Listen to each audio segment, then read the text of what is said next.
this one too. We'll sing 3 verses of this. Let's see if everybody knows all these verses. We 3 kings of Orient are, bearing gifts we traverse afar, field and fountain, moor and mountain, following yonder star. Oh, star of wonder, star of night, star with royal beauty bright, westward leading, still proceeding, guide us to thy perfect light.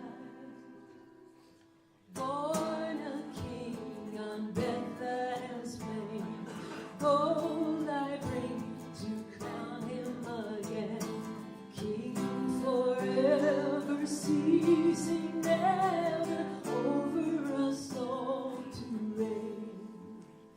Oh, star of wonder, star of night, star with royal beauty bright, westward leading, still proceeding, guide us to my perfect light. Frankincense to offer have I, innocent songs a deity night, prayer and praising, all men praising, worship him, God on high. Oh, star of wonder, star of night, star with royal beauty bright, westward leading, still proceeding, guide us to thy perfect light. That is beautiful.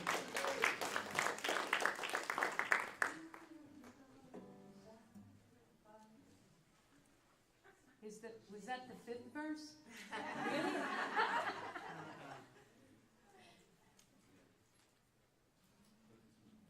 I left out the bloody verse. This one, you should know at least the 1st and 2nd verse, but maybe not. Joy to the world, the Lord is come. Let earth receive her King. Let every heart prepare in room, and heaven and nature sing, and heaven and nature sing, and heaven and nature sing. Joy to the earth, the Savior reigns.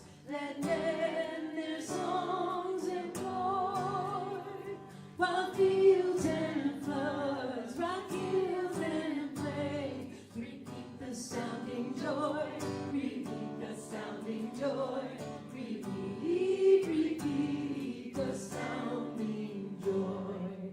He rules the world with truth and grace, and makes the nations prove the glory of his righteousness, and wonders of his love, and wonders of his love, and wonders of his love. Great.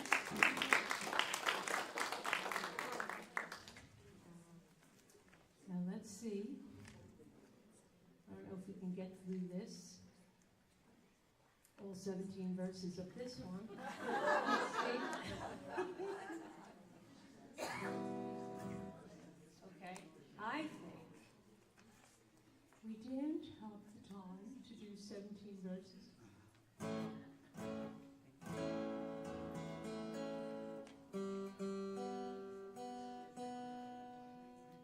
Slightly out of tune.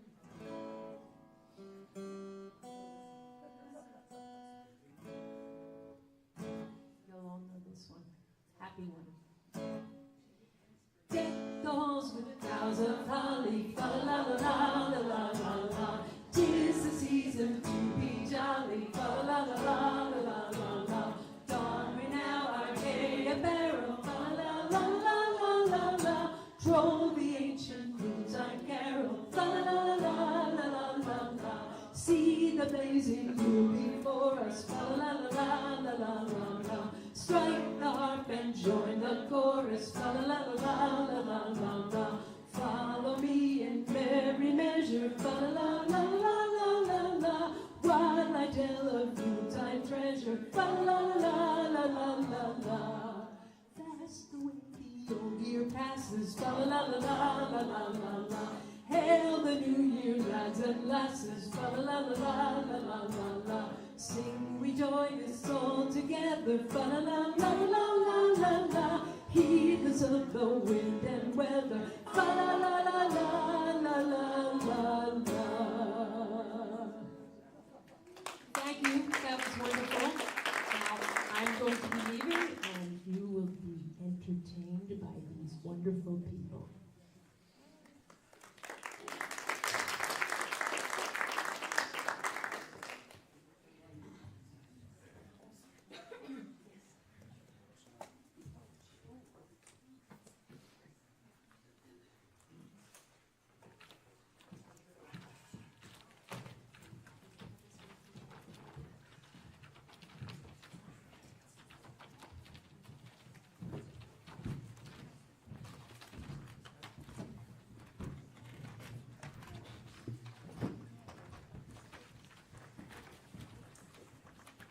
Hello and welcome to the Fayetteville Public Library.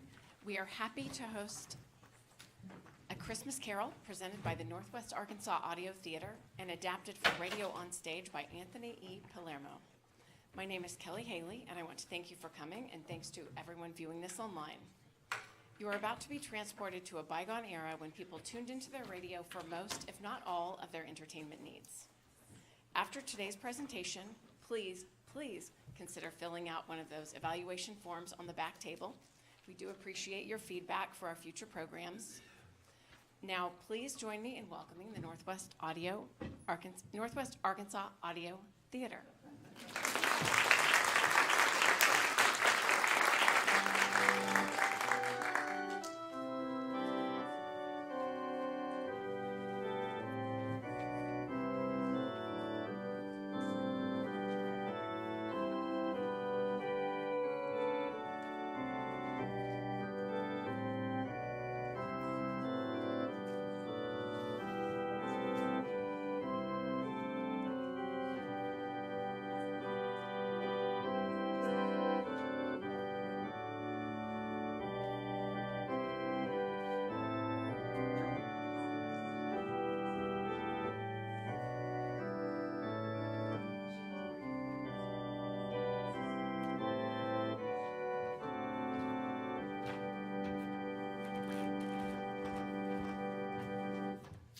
Welcome, friends, to this holiday presentation of one of Northwest Arkansas Audio Theater's favorite tales, Charles Dickens' A Christmas Carol, as adapted for radio on stage by Anthony E. Palermo, an award-winning radio performer, dramatist, and educator who has produced dramas and workshops for broadcast, stage, and schools.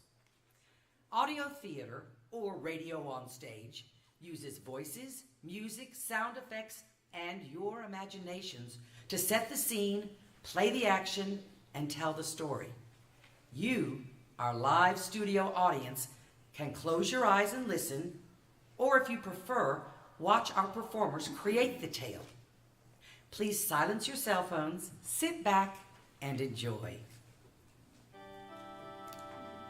Charles Dickens, one of the greatest novelists of English literature, gave the world this story in 1843, a time when old Christmas traditions were changing.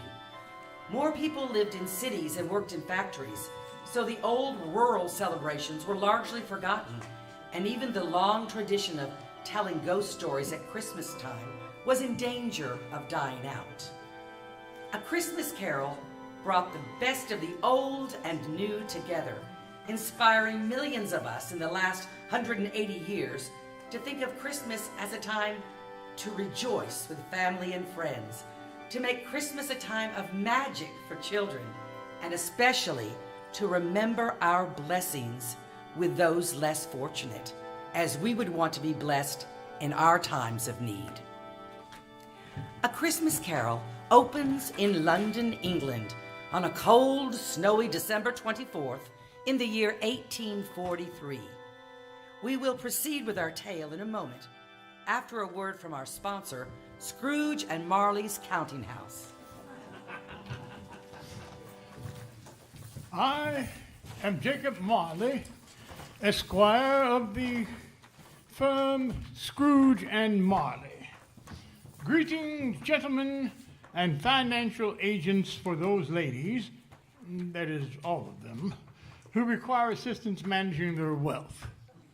Scrooge and Marley Counting House stands ready to assist those with funds in excess of £1,000 in any financial manner they may require.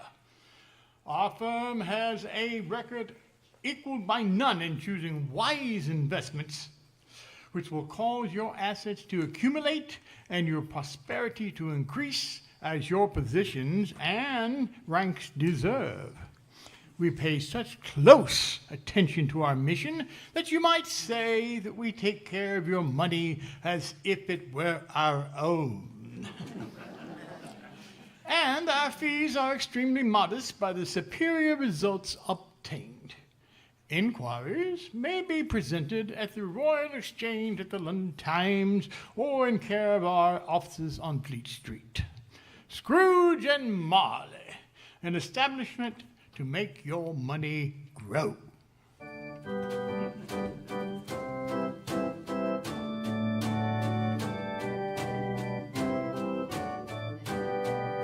Lord, pounds and pence make perfect sense at Scrooge and Marley's. We'll count for you today.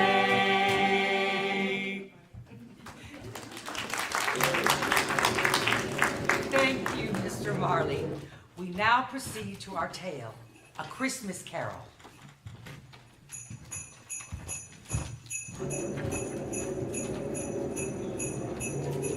Once upon a time, of all the good days of the year, on Christmas Eve, old Scrooge sat busy in his counting house. Ebenezer Scrooge was a squeezing, wrenching, grasping, scraping, clutching, covetous old sinner, a hard-hearted miser. Secret and self-contained, and solitary as an oyster, a morose and lonely man, sorted with nobody but himself. On this evening, the office of Scrooge and Marley was shrouded in cold, bleak, biting weather. But external heat and cold had little influence on Scrooge. No warmth could warm, no wintry weather could chill. No wind that blew was bitterer than he.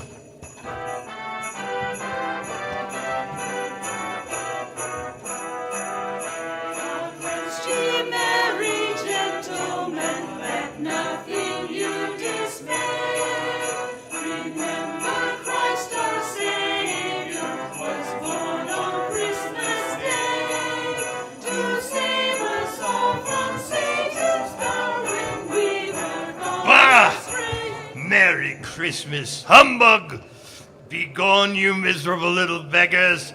Take your infernal Christmas carols and get away from my door. Sorry, sir. Merry Christmas, though, sir. Bah! Ah. And you, nephew, what right have you to be merry? You're poor enough. Merry Christmas. Bah! Humbug! Christmas a humbug, Uncle? You don't mean that, I am sure.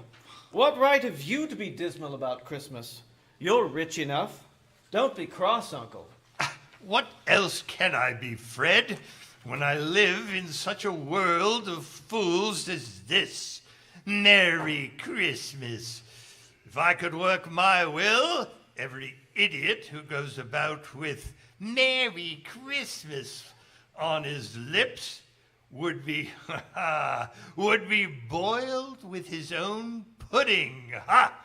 and buried with a stake of holly through his heart. Keep Christmas in your own way, nephew, and leave mine for me to keep. Keep it? But you don't keep it, Uncle.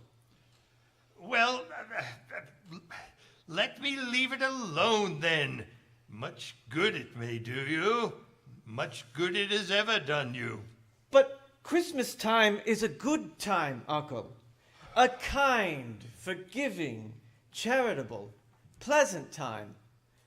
When men and women open their shut-up hearts freely and think of others as they really were, fellow passengers to the grave, and not another race of creatures bound on other journeys. Therefore, Uncle, though it has never put a scrap of gold or silver in my pocket, I believe that it has done me good and will do me good, and I say, God bless it. God bless Christmas. You there, Bob Cratchit. Let me hear another word from you, and you'll keep your Christmas by losing your situation. Now, return to those letters. Yes, Mr. Scrooge. Don't be angry, Uncle. Come, dine with us for Christmas dinner tomorrow. Helen would love to meet you. Helen. Oh, yes, your wife. Why did you get married, Fred? Because I fell in love, Uncle. Because you fell in love with a woman as penniless as yourself, Fred. Oh, good afternoon. But you never visited before my marriage. I want nothing from you. I ask nothing of you. Very well. Good afternoon. Oh, I'll keep my Christmas humor to the last. So, a Merry Christmas, Uncle. Good afternoon. And a Happy New Year.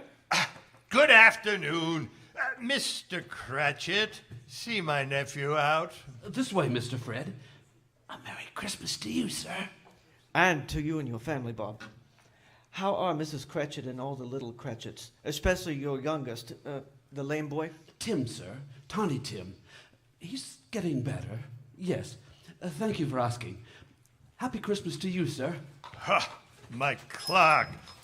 With 15 shillings a week, a wife and family, talking about a Merry Christmas. I'll retire to Bedlam. Two to see you, Mr. Scrooge. A good day, sir. Have I the pleasure of addressing Mr. Scrooge or Mr. Marley? Mr. Marley, my partner, has been dead these 7 years. In fact, he died 7 years ago this very night. I am Ebenezer Scrooge. At this festive season, Mr. Scrooge, we seek charity for the poor and destitute. You see, many thousands are in want of common necessities. Hundreds of thousands are in want of common comfort, sir. Are there no prisons? Plenty of prisons. And the union workhouses, are they still in operation? They are. I wish I could say they were not. The treadmill and the poor law are in full vigor then? Both very busy, sir. I was afraid that something had stopped them in their youthful course. Oh, I'm very glad to hear it. They scarcely furnish Christian cheer, Mr. Scrooge. Yes. A few of us wish to buy the poor some meat and drink and sense of warmth. We do so now because it's a time when want is keenly felt and abundance rejoices. So what shall I put you down for? Nothing. You wish to be anonymous, sir. I wish to be left alone, sir. I don't make merry myself at Christmas, and I can't afford to make idle people merry. I help to support the prisons and the workhouses. They cost enough. Let those who are badly off go there. Oh, but many can't go there. Yes, many would rather die If they would rather die, they better do so and decrease the surplus population. I see. So the firm of Scrooge and Marley declines It's the... enough for a man to understand his own business and not interfere with other people's. Mine occupies me constantly. Good evening, then. Very well. You've made your views quite clear. Good evening to you, sir.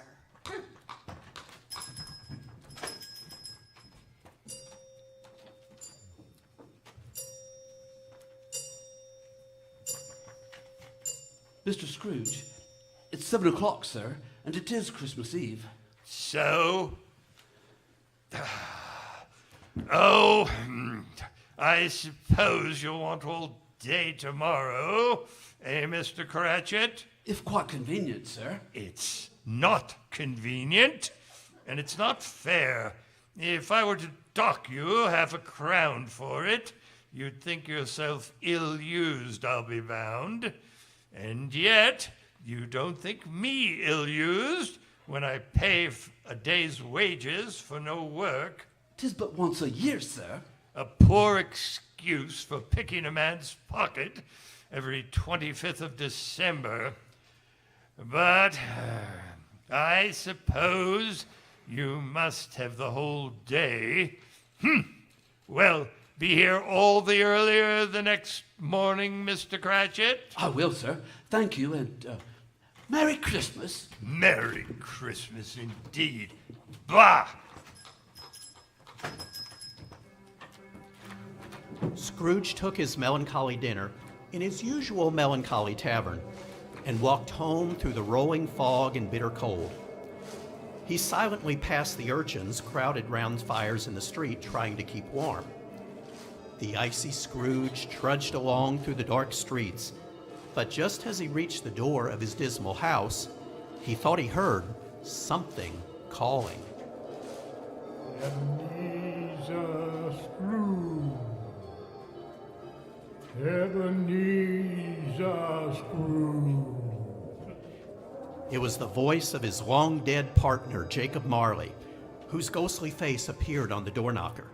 Scrooge hurried inside, closed the door, and locked himself in. He double-locked himself in. He checked the sitting room, bedroom, lumber room, all as they should be. Nobody under the table, nobody under the sofa, nobody under the bed, nobody in the closet. Secured against surprise, Scrooge put on his dressing gown and nightcap and sat down before the fire to take his gruel, when suddenly...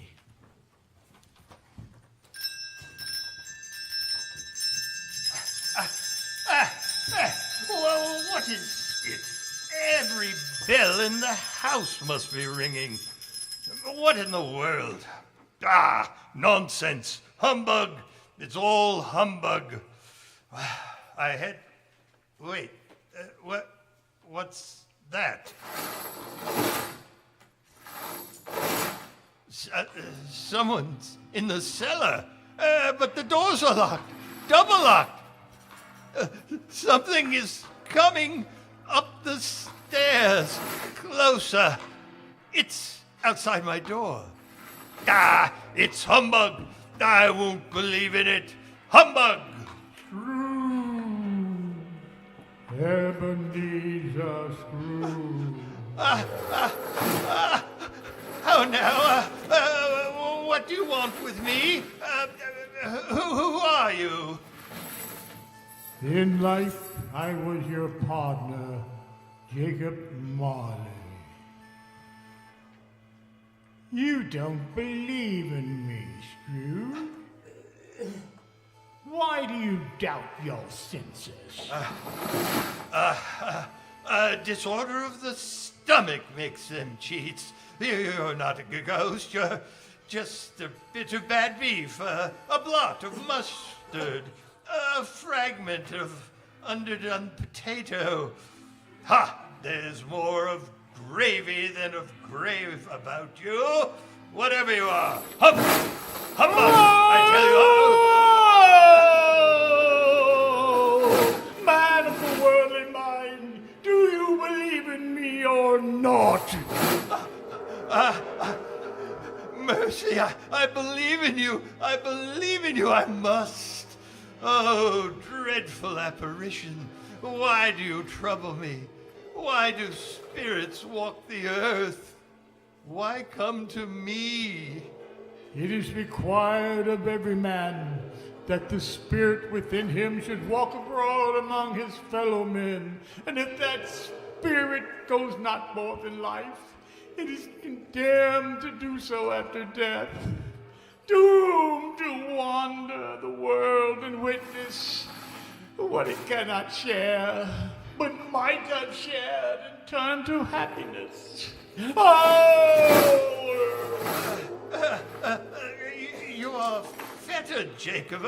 Tell me why. I wear the chain I forged in life, link by link, yard by yard. I am chained by cash boxes, keys, padlocks, ledgers. Witness the weight and length of the strong chain you bear yourself, Scrooge. It is a ponderous thing. I see no chain. You shall, on the day of your death. Mark me. In life, my spirit never roamed beyond the narrow limits of our money-changing hole. And now I'm doomed to wander without rest or peace. No regret can make amends for one's life's opportunities misused. But you were always a good man of business. Business? Business? Mankind was my business. The common welfare was my business. Charity, mercy, forbearance, and benevolence were my business. Oh, and it is at this time of the rolling year that I suffer most. I'm sorry for you, Jacob. Is there anything I can do? For me, it is too late. But I come to warn you of a hope and chance of escaping my fate. You will be haunted by 3 spirits. Expect the first tomorrow when the bell tolls 1. The second, the next night at the same hour. The third upon the next night at the last stroke of 12. Without their visits, you cannot hope to shun the path I tread. Oh!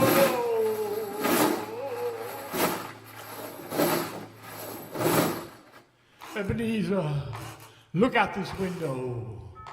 That poor woman and her infant huddled on the doorstep below. Look, that you may see for your own sake.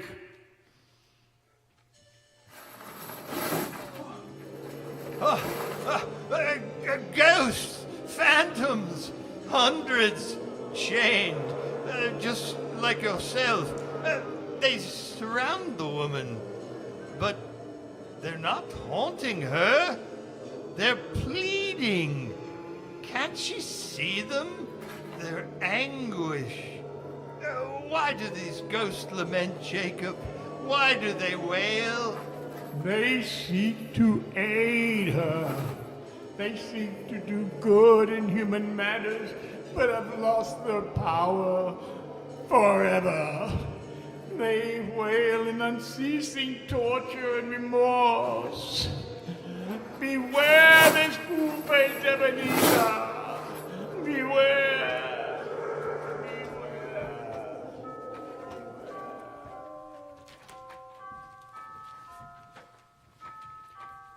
Scrooge awoke. He was lying on his bed, still in his robe.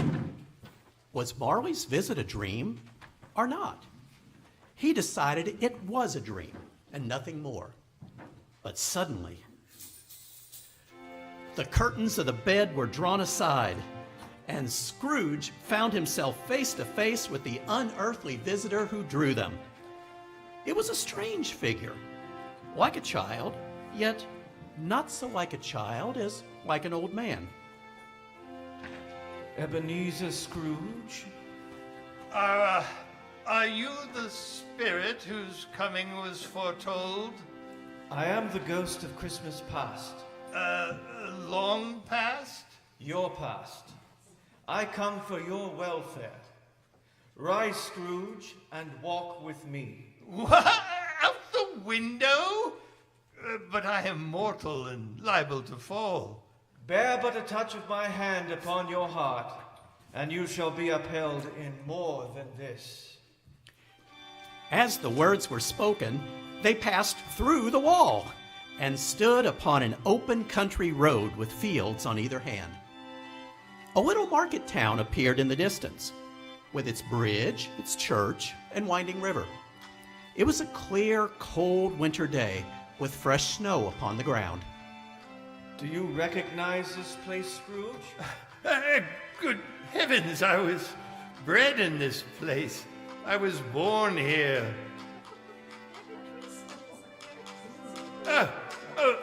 Look at the coach going by. My schoolmates, Edward and John. They're on the Norfolk coach, taking them home for the Christmas holidays. Hello, Johnny, Eddie, it's me, Ebenezer. Wait, these are but shadows of things that have been. They have no consciousness of us. Come. Oh, why, it's my old schoolhouse. Alas, it wasn't a place of learning, more like a prison. On Christmas Eve, the school is not quite deserted. A solitary child, neglected by his friends, is left there still. A lonely boy, reading beside a feeble fire. Do you know him? Yes, I know him. I am that child, alone. My only companions were my books, Ali Baba, Robinson Crusoe. Oh, poor boy. Oh, I wish, but it's too late now. What is the matter, Scrooge? Oh, nothing. There was a boy singing a Christmas carol at my door last night. I should like to have given him something. That's all. Let us see another Christmas. Come. Oh, why, it's me. Years later, but still away at this dismal school, alone on Christmas. Ebenezer! Ebenezer! It's Fan, my sister, my beloved Fan. Dear, dear brother, I have come to bring you home. Yes, home. Home forever and ever. Father is so much kinder than he used to be, that home is like heaven. We're to be together all Christmas long and have the merriest time in the world. Come with me. Let us go, Abby, this way. Your sister was always a delicate creature, whom a breath might have withered. But she had a large heart. She died a woman, but had, as I think, children, no? One child, my nephew Fred. Oh, how she does resemble his mother. Come to another Christmas past, a celebration. We will return to the saga of Scrooge's past after this message from our sponsor, Fezziwig's Emporia. Friends and neighbors, Archibald Fezziwig here. You will always find all the comforts of home at Fezziwig's Emporium.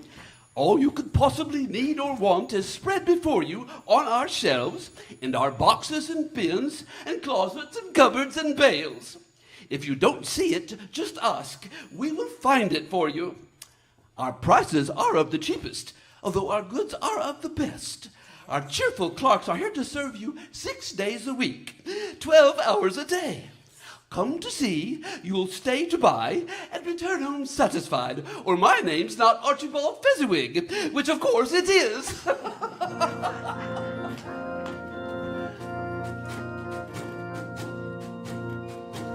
A to Z and harp to drum, from toe to head and sugar to rum, you can find all that you need at Fezziwig's Emporium.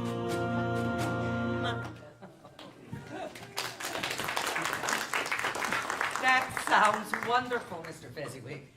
We now rejoin Scrooge and the ghost of Christmas past. It's Fezziwig's warehouse. I apprenticed here. Why, it's old Fezziwig, bless his heart. It's Fezziwig, alive again, at one of his Christmas parties. Yo-ho there, Ebenezer, Dick. No more work for tonight. Christmas Eve. Join in the festivities. Merry Christmas all. Come and dance. Hilly-ho.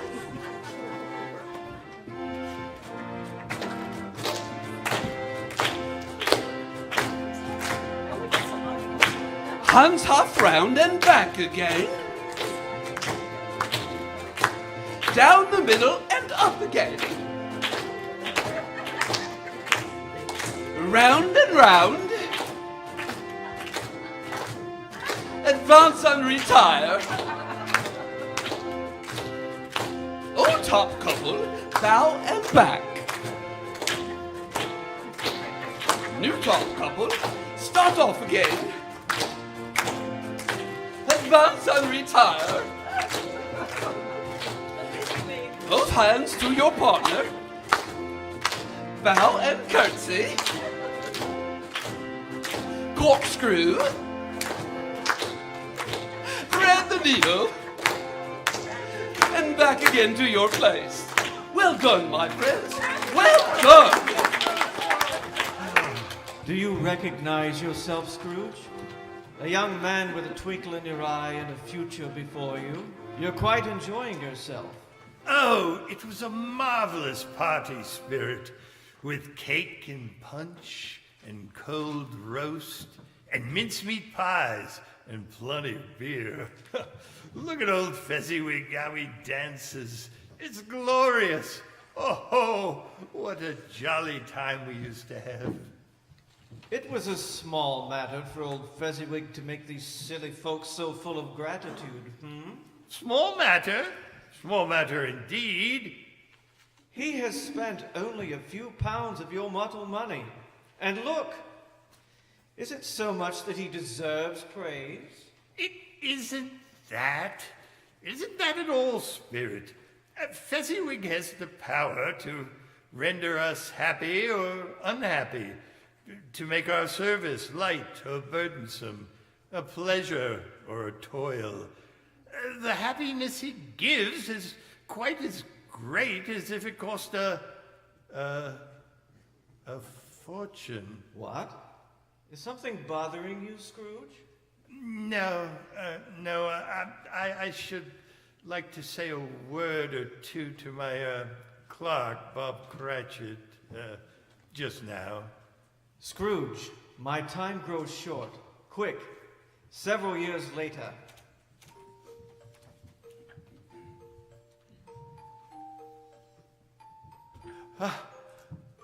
Belle, as beautiful as ever. A penniless girl who loved you, Scrooge. And I her. It didn't matter that she had no dowry. We were so happy together. Until your career with Jacob Marley came between you. As you gained, so you lost. Do you see yourself, Scrooge? You're older now. a man in the prime of life. Your face has begun to wear the signs of care and avarice. Your eyes are greedy, the eager, restless eyes of a miser. No, no, no! Spare me this. Not this, Spirit. No, no! This music box is a beautiful gift, Ebenezer. But I realize I matter little to you. Very little. To protect yourself from a hard and cruel world, you have become hard and cruel in response. I have tried to cheer and comfort you, but another idol has displaced me. What idol could ever displace you, Belle? You now worship a golden idol. I have seen your nobler aspirations fall off one by one. Oh, Ebenezer, you've become another man. I wanted security, success. For you, Belle. I seek tenderness, not riches. Therefore, even though it is Christmas, I release you from our engagement with a full heart for the love of him you once were. Oh, no, no, Belle, don't. Oh, dear Ebenezer, may you be happy in the life you have chosen. Belle, Belle, no! Oh, Spirit, show me no more. Why do you torture me? Remove me. I cannot bear it. Haunt me no longer. No longer. No longer. Scrooge found himself once more alone, back upon his bed. He drifted off to sleep, only to be awakened again by the stroke of one. Scrooge gradually noticed a great blaze of ruddy light glowing from beneath the door. Something was in the outer room. Come in, Ebenezer Scrooge. Come in. He opened the door and beheld his own sitting room transformed. The walls and ceiling were so hung with living green that it looked like a perfect grove. Around the blazing fire lay a feast of meats and fruits and seething bowls of punch. And there sat a jolly giant, glorious to see. He bore a glowing torch, shaped like Plenty's horn, and held it up, high up, to shed its light on Scrooge as he came peeping round the door. Come in and know me better, man. I am the ghost of Christmas present. You've never seen the likes of me before. Spirit, conduct me where you will. I went forth last night on compulsion, yet learned a lesson which is working even now. Tonight, if you have aught to teach me, let me profit by it. Profit? Still, Scrooge? Well then, touch my robe. And instantly they were transported to the streets of London on a bright Christmas day. The shops were bustling, with jolly people completing their errands or returning from church. The grocers, the poultry and fruit shops, all were busy and all a delight.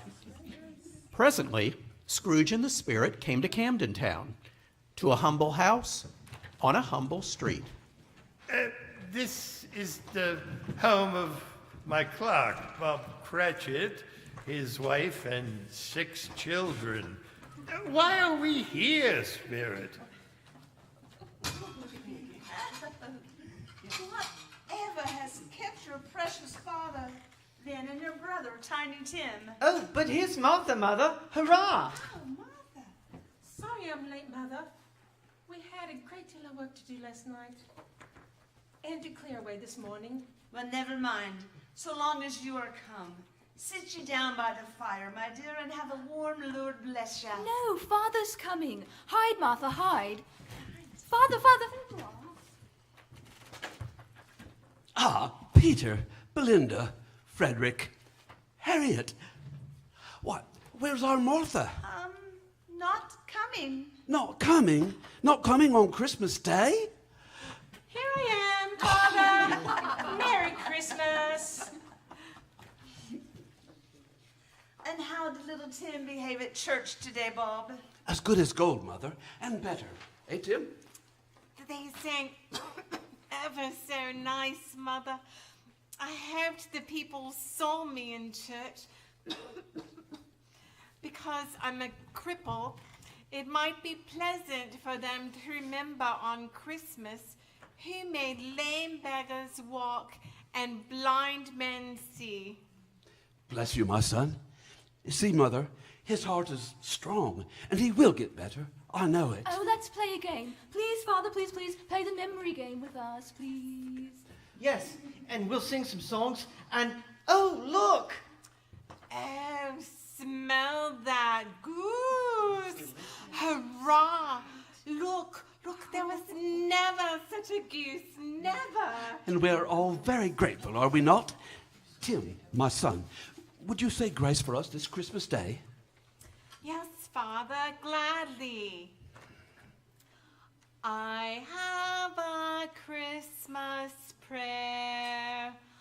God help the lame like me to grow up tall and strong and help the blind to see.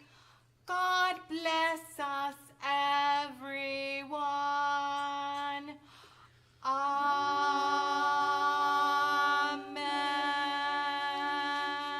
Thank you, son. All right, now everyone be seated. Here you go. Take your turn now. There's plenty of bread and potatoes. For all of you, eat them first. And later, plum pudding. Oh, puddings. Martha, dear, sit next to Tiny Tim and make sure he eats plenty. He must stay strong. And, well, if anything should happen to him... Oh, Mother, please.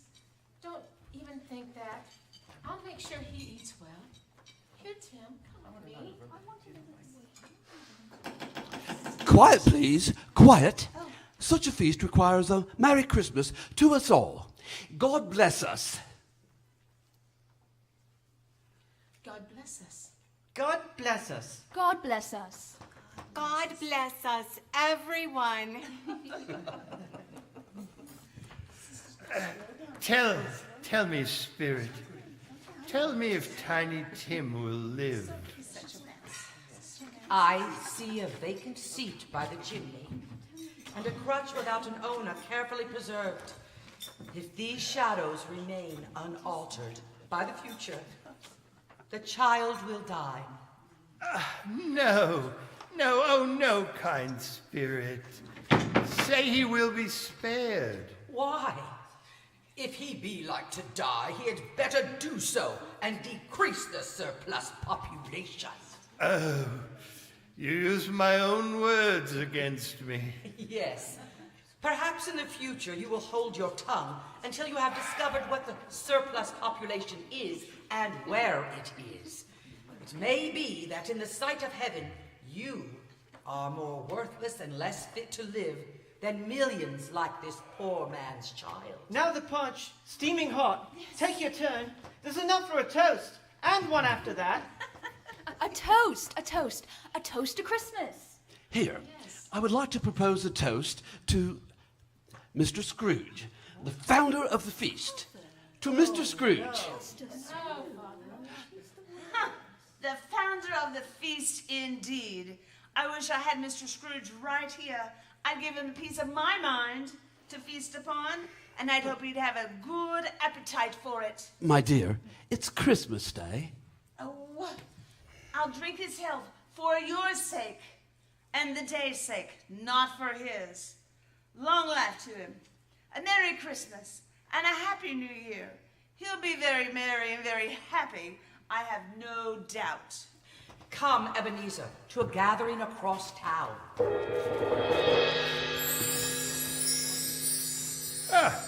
My nephew Fred and his wife Helen. and their many hungry friends.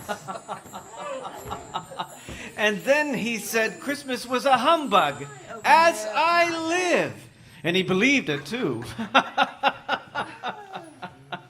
More shame for him, Fred. He's a comical old fellow, that's the truth. And not so pleasant as he might be. However, his offenses carry their own punishment, and I have nothing to say against him. I'm sure he is very rich. At least you always tell me so. What of that, my dear wife? His wealth is of no use to him. He doesn't make himself comfortable with it. I have no patience with him. He's a cad. Well, I have. I am sorry for him. I couldn't be angry with him if I tried. Who suffers by his ill whims? Himself, always. I mean to give him the same chance every year, whether he likes it or... Still playing blind man's buff? Oh, come now, Topper, my fellow. Helen's sister knows you're cheating. I think... our furnishings. Oh, let's play at forfeits. It's a good game. Wait, let's play the game of yes and no. Think of something, dear husband, and we have to find out what. All right. Quick now, ask away. A vegetable. No. Animal. Yes. A friendly animal. No. Disagreeable. Yes. Savage. Yes. Grunts and growls and talks. Yes to both. Sometimes. Lives in London. In a menagerie? Yes and no. Walks the streets. Oh, yes. Horse. No. Oh, a bull. No. Tiger. No. A bear. No, but almost. I found it out, Fred. I know what it is. You do? What is it? It's your Uncle Scrooge. Yes. And he has given us plenty of merriment, I am sure. So it would be ungrateful not to drink his health. Here is a glass of mulled wine ready to our hand at the moment. So here, a Merry Christmas and a Happy New Year to the old man, whatever he is. He wouldn't take it from me, but he may have it just the same. To Uncle Scrooge. Uncle Scrooge! Come, Ebenezer, there's much more to see. Men who keep Christmas in their hearts. Come.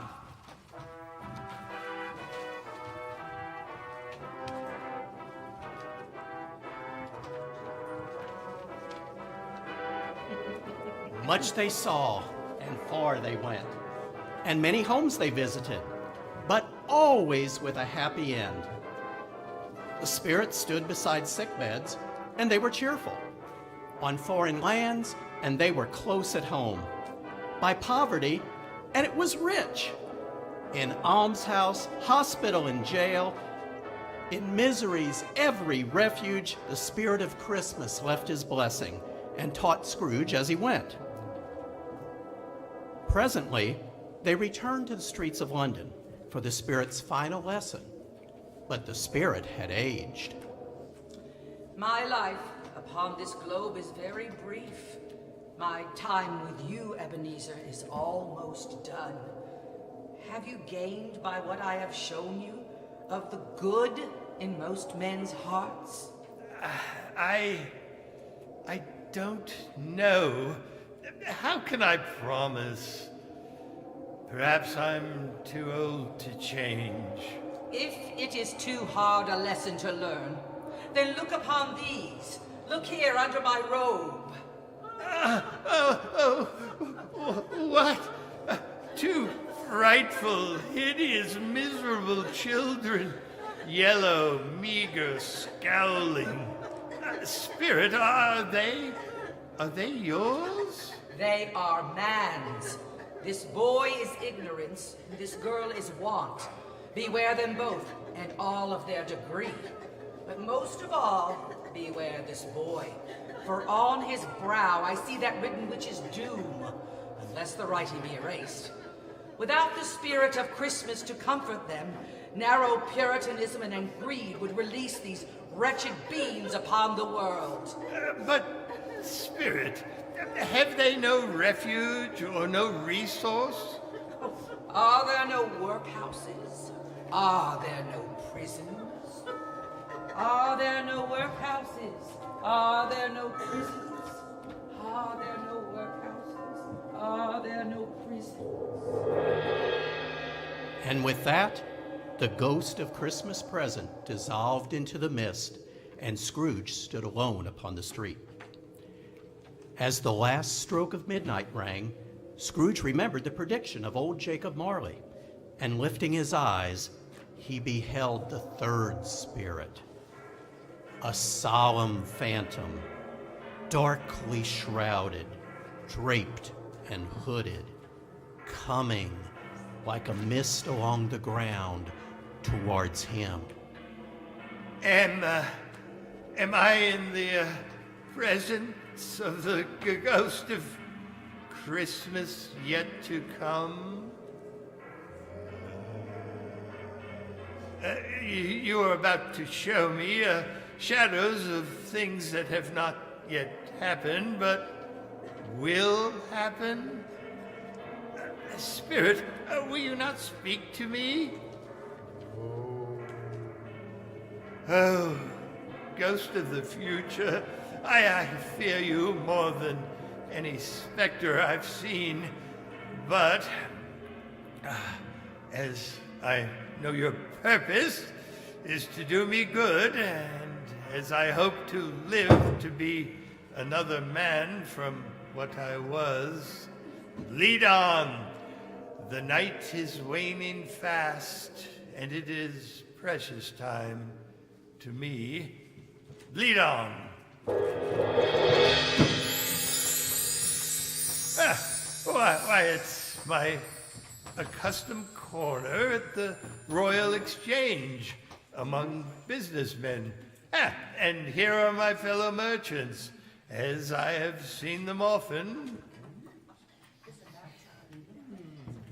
I don't know much about it either way. I only know that he's dead. When did he die? Last night, I believe. Well, old Scratch has got his own that last day. So I am told. What did he do with his money? His company, perhaps. He hasn't left it to me. That's all I know. Well, it's likely to be a very cheap funeral. All my life, I don't know if anybody's going to go to it. Oh, I don't mind going, if a lunch is provided. Spirit, why show me this trivial conversation? They can't be discussing the death of my old partner, Jacob Marley. Is there some hidden purpose? Where is my own shadow? I expect the conduct of my future self to provide some latent moral for my own improvement. I have been resolving a change of life, Spirit, and I hope you can show me my newborn resolutions being carried out here. Oh, what obscure part of town are we in now, Spirit? This whole quarter reeks with crime, with filth and misery. Why bring me to this low-browed, beetling hovel, a ragtag bottle shop? Who are these grotesque people? We will find out soon, but first a word from our sponsors, Old Joe's Rag and Bottle Shop. People say the likes of us are ugly and wicked and stinky, and they're right. We ain't got nothing. We can't get nothing. We can't do nothing. But take what comes along, that'll put a crumb in our bellies for one more day. When you've nothing left to lose, Old Joe's Rag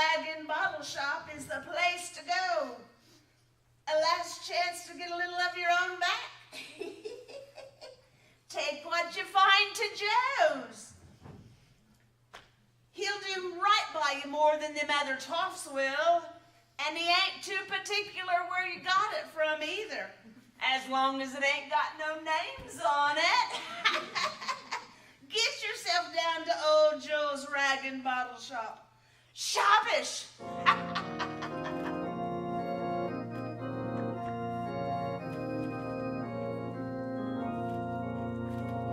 For rags and bottles you can trust old Joe. He'll buy what you bring without questioning a thing when you've nowhere else to go.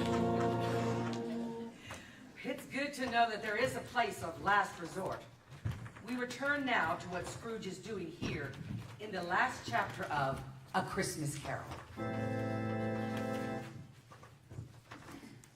Look here, old Joe. Let the charwoman be first. Let the laundress be second. And let the undertaker's man be the last one you see. Okay, Alan. Well, what have you got to sell? My dear, what have you got to sell? Who's the worse for a loss of a few things like these?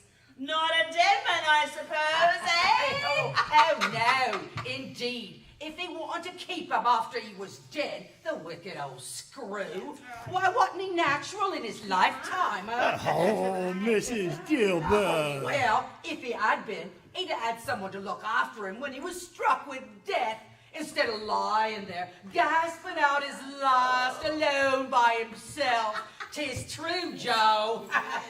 'Tis the truest word ever spoke. It's a judgment on him, I say. Yes, now, what you got here? What's this? Bed curtains? Yes, bed curtains. You don't mean to say you took them down, rings and all, with him lying there, do you? And why not? Now don't drop that lamp oil on the blankets there. His blankets, too? And this fine shirt. It's the best he had. They'd have wasted it by dressing him up if it hadn't been for me. Oh, Spirit, I see. The case of this unhappy man might be my own. My life tends that way now. What's this? A bare, uncurtained bed. The shrouded body of the plundered unknown man. He lay here with no one to say he was kind to me, and for the memory of one kind word, I will be kind to him. Spirit, you point to the head of this corpse. Do you wish me to remove the cover? Spirit, this is a fearful place. In leaving it, I shall not leave its lesson. Trust me. Let us go. I understand you, and I would do it if I could. But I have not the power, Spirit. I have not the power. No. Oh, let me see some tenderness connected with a death, or this dark chamber will be forever present to me.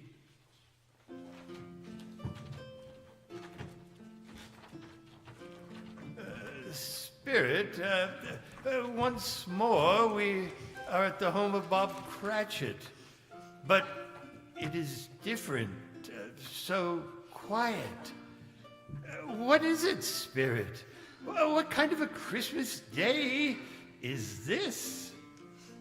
And he took a child and set him in the midst of them, and answered, I say unto you, that none but those who are as humble as little children shall enter into heaven.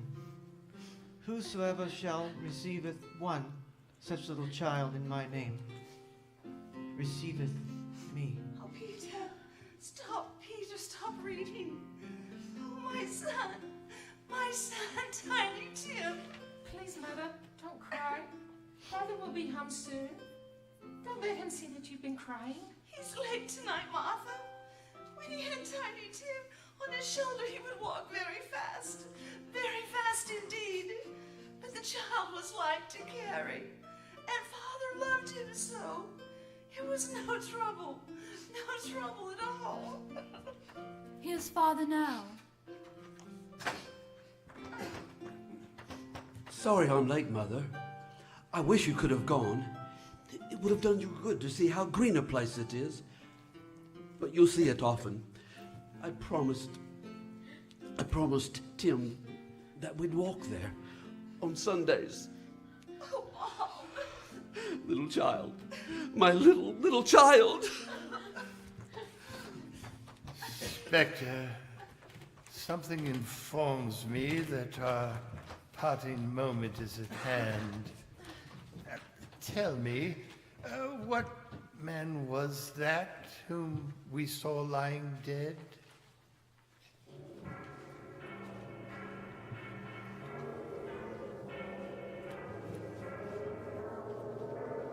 Oh, Spirit, where are we now? Ah, merciful heaven, a dismal, ruinous churchyard, desolate, lonely, crumbling graves. Here then is the wretched man. He lays underneath the ground. This grave?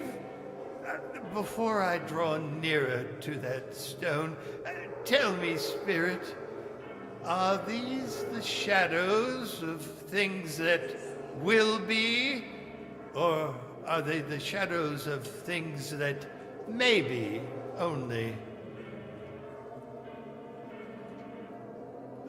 Spirit, that tombstone, what is written upon it? Wait! The name on the grave is Ebenezer Scrooge. Ah, Ebenezer Scrooge, no! Oh, no, Spirit. Why show me this if I am past all hope? Am I to become like Jacob Marley, like the other cursed ghosts, chained, wandering the earth forever? No! Spirit, hear me. I am not the man I was. Tell me that I may change these dreadful shadows. I'll honor Christmas in my heart. I'll try and keep it all the year. I'll live in the past, the present, and the future, and not shun out the lessons they teach. I pray, please, Spirit, that I may sponge away the writing on this stone. I beg you, I'll change, I pray, I'll change, please, I'll change.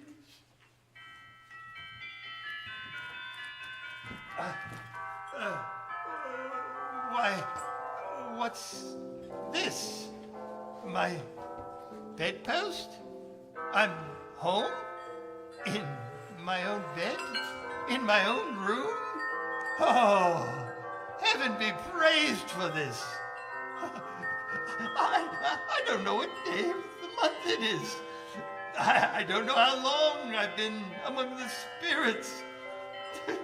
I don't know anything. Oh, I'm as light as a feather, as happy as an angel, as merry as a schoolboy, as giddy as a drunken man. Oh, glorious light, fresh air. Ah, the window. Why?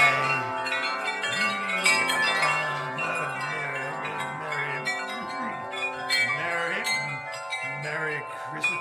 Merry Christmas! And a Happy New Year, sir.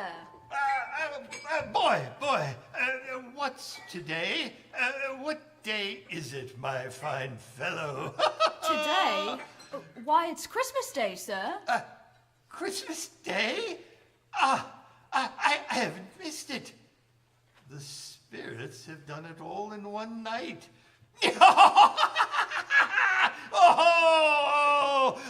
Boy, do you know the poulterers on the next street at the corner? I should hope I did. Do you know whether they've sold the prize turkey that was hanging up there? What? The one as big as me? Lord, it's hanging there now. Is it? Well, go and buy it. You're joking. No, I am in earnest. Go and buy it and tell them to bring it here, that I may make a certain family that much happier on Christmas.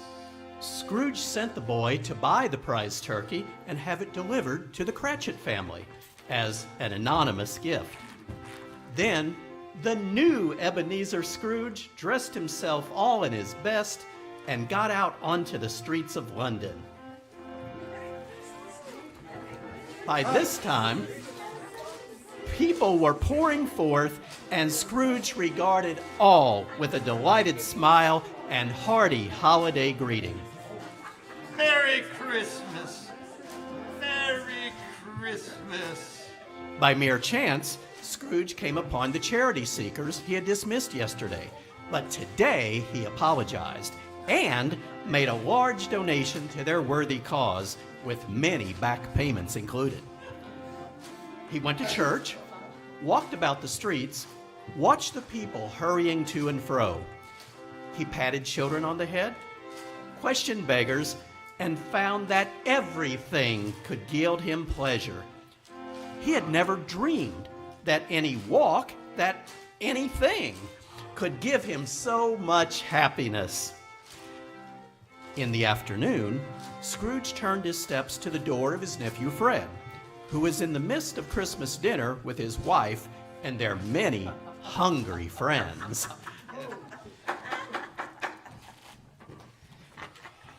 Uncle Ebenezer? Why, I can't believe you were really here at my home on Christmas. I come to beg your pardon, Fred, for the things I said about Christmas. That was humbug. Well, I don't know what to say. Do come in. Helen, look. Well, may I present my wife, Helen? Uncle Ebenezer, I never expected this of you. Oh, Helen, I'm so pleased to meet you. Could you forgive an old fool? Oh, of course, Uncle. Of course. Well, join the feast. 7 other places at the table. Here. Raise your glasses, all. I propose a toast. A toast to Uncle Scrooge. To Uncle Scrooge! Thank you. Merry Christmas. Merry Christmas.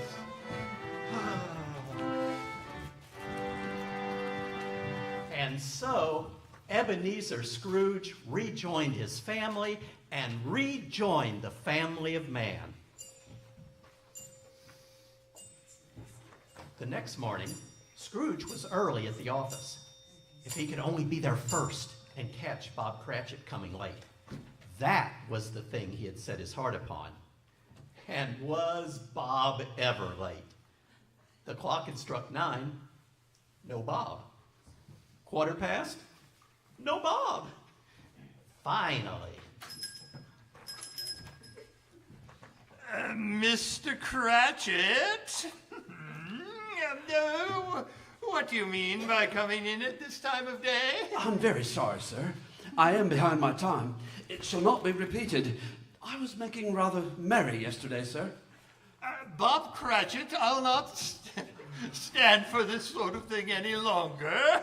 And therefore, I'm about to raise your salary. Oh, please, sir, please. You're going to raise my salary? But sir... Wait. No, Bob. I've not lost my senses. I've come to them. A Merry Christmas, Bob. A merrier Christmas than I have given you for many a year. Yes, I'll raise your salary and endeavor to assist your struggling family. We will discuss your affairs this very afternoon over a Christmas bowl of smoking bishop. Bob Cratchit, Merry Christmas! Ho, ho, ho, ho! And Scrooge was better than his word. He became as good a friend, as good a master, and as good a man as the good old city ever knew. And to Tiny Tim, who did not die, he became a second father. And it was always said that Ebenezer Scrooge knew how to keep Christmas well. May that be truly said of us, all of us. And so, as Tiny Tim sagely observed, God bless us, everyone.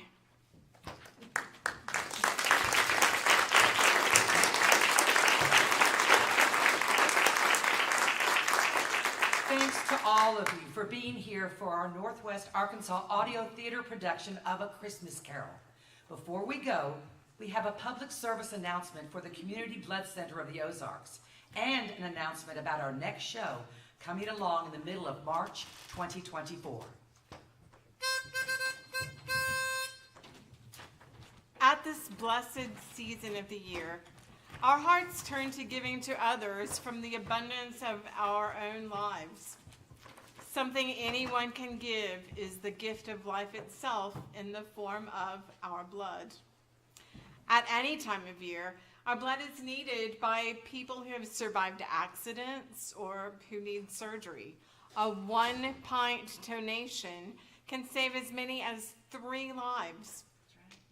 The Community Blood Center of the Ozarks at 3503 South Thompson Street in Springdale, Arkansas, and in Bentonville, Arkansas, serves people in this area and neighboring states. They need all types of blood, A, B, O, and especially the rare type, AB. Please call 479-927-1200 or go online to make an appointment to give. Thank you for the help only you can give. CBCO, CBCO, to donate blood, that's where to go.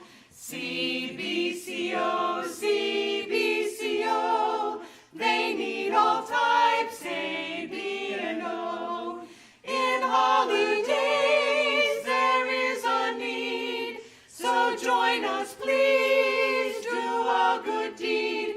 CBCO, CBCO, to donate blood, that's where to go.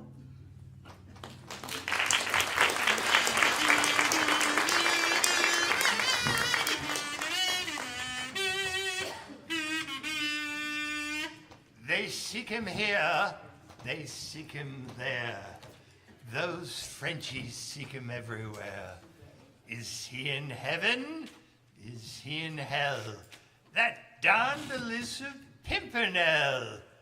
Yes, our next show is Baroness Orcasi's classic tale of the French Revolution and the daring English noble who saved all he could from the blade of Madame la Guillotine, the Scarlet Pimpernel. Come here on March 16th, 2024, and at other times and locations found on our Facebook page to see Sir Percy and his lady love Marguerite as they battled the evil Chauvelin and the agents of the Reign of Terror. Now, on behalf of Debbie Barnes, Debbie Goff, Jacob Pelkey, Deborah Grisso, Robbie Elliott, Jonathan Woodliff, Caitlin Elmer. Lynette Unger. Laurie Anderson. Michael Hooper. Marshall Purdyman. Gerald Guile. Jim Olmsted. Karen Gossett. We wish you farewell and a Merry Christmas.